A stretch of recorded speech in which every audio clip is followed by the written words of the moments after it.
किसी समय की बात है कि एक भंगन यानी एक झाड़ू लगाने वाली सारे जगत का कल्याण करने वाली बन गई। जी हाँ, ये गाथा है माता भंगायनी की, जो कि हिमाचल प्रदेश में सिरमौर जिले के रेणुका क्षेत्र हरिपुर धार में स्थित है। एक बार चूड़ेश्वर श्री शिरगुल महाराज को दिल्ली के एक राजा ने छल से चमड़े की बेड़ियों में कैद कर दिया। उस राजा को यह ज्ञात था कि शिरगुल महाराज को बल से नहीं अपितु छल से चमड़े की बेड़ियों में कैद किया जा सकता है, और उसे यह भी मालूम था कि चमड़े से शिरगुल महाराज की सारी शक्तियां क्षीण हो जाती है। कुछ समय बीतने के बाद एक रोज उस कैद खाने में एक भंगन झाड़ू लगाने गई। शिरगुल महाराज ने उस भंगन से कहा कि क्या तुम मेरी मदद कर सकती हो?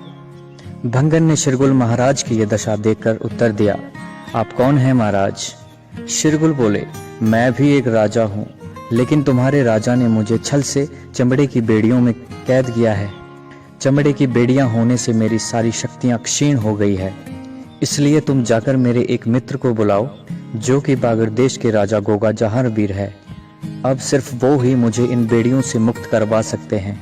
उस भंगन ने तुरंत बागर देश के राजा तक संदेश पहुंचाया। गोगा राणा जी ने यह संदेश सुना तो वो तुरंत दिल्ली रवाना हो गए।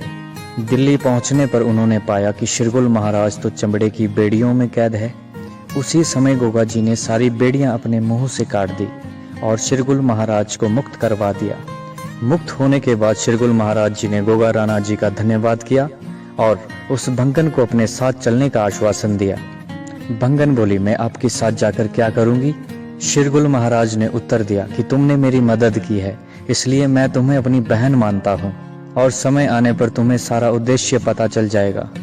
शिरगुल महाराज ने हिमाचल की एक चोटी पर उस भंगन से कहा, मैं तुम्हें वरदान देता हूँ कि अब से तुम लोगों की रक्षा और इच्छाओं को पूरा करोगी। लोग माता भंगायनी के नाम से तुम्हारी पूजा करेंगे। उस समय से माता भंगायनी की महिमा हिमाचल ही नहीं बल्कि सारे जगत में विख्यात है, और जो कोई भी माता के दरबार में इच्छा लेकर जाता है, माता स्वयं उसकी मनोकामना को पूरा करती है। आइए हम सभी माता को नमन करें और माता की कृपा को ग्रहण करें। जय माता दी। Subscribe now and press the bell icon. Never miss an update.